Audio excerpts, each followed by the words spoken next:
আমরা জানি প্রাণীরা হলো হেটারোট্রফিক, অর্থাৎ পরভোজী। তারা তাদের খাদ্যের জন্য অন্যদের ওপর নির্ভর করতে হয়। হ্যাঁ, প্রাণীদের বাহ্যিক খাদ্যের দরকার হয়, তাই আমরা বলতে পারি তারা রেডিমেড বা প্রস্তুতকৃত খাদ্য গ্রহণ করে। পৃথিবীতে বিভিন্ন ধরনের প্রাণী আছে, অর্থাৎ খাদ্যের উপর নির্ভর করে আমরা এটা বলতে পারি যে পৃথিবীতে বিভিন্ন ধরনের প্রাণী বর্তমান। অর্থাৎ পৃথিবীতে যে সমস্ত প্রাণীরা আছে তারা বিভিন্ন রকমের খাবার খায়, কেউ গাছপালা খায়, কেউ মাংস খায়, অর্থাৎ বিভিন্ন রকম তাদের খাদ্য হয়ে থাকে।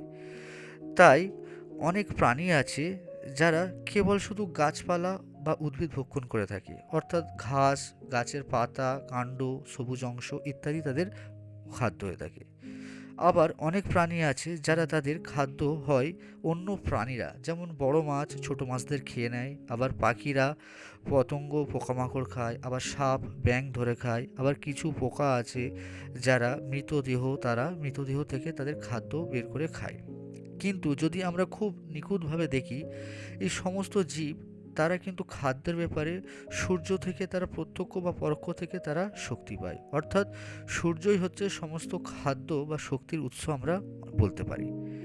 এখন গাছেরা, আমরা জানি সূর্যের আলোতে তারা সালোকসংশ্লেষ প্রক্রিয়ায় তাদের সবুজ পাতাতে তারা খাদ্য উৎপন্ন করে, আর এই খাদ্য তারা উৎপন্ন করে তাদের ব্যবহার করে এবং গাছের বৃদ্ধি, তাদের সমস্ত কিছু কাজে লাগায়।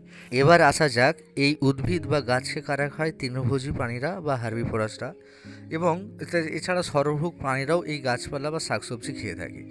এইবার আসা যাক কার্নিভারাস বা মাংসাশী প্রাণীরা, তাদের খাদ্য কি, এই তৃণভোজী প্রাণীদেরকে তারা ধরে ধরে খায়। অর্থাৎ তৃণভোজী প্রাণীরা না থাকলে এই মাংসাশী প্রাণীরা বাঁচবে না। বা তৃণভোজী প্রাণীরা তারা কীভাবে তারা গাছপালা খেয়ে বড় হয়, এবং গাছপালা কোথা থেকে খাদ্য পায়, তারা সূর্যের আলো থেকে শক্তি নিয়ে তারা সালোক সংশ্লেষে খাদ্য তৈরি করে। অর্থাৎ সূর্যের শক্তি পরস্পরের মধ্যে একটি বিনিময় হয়।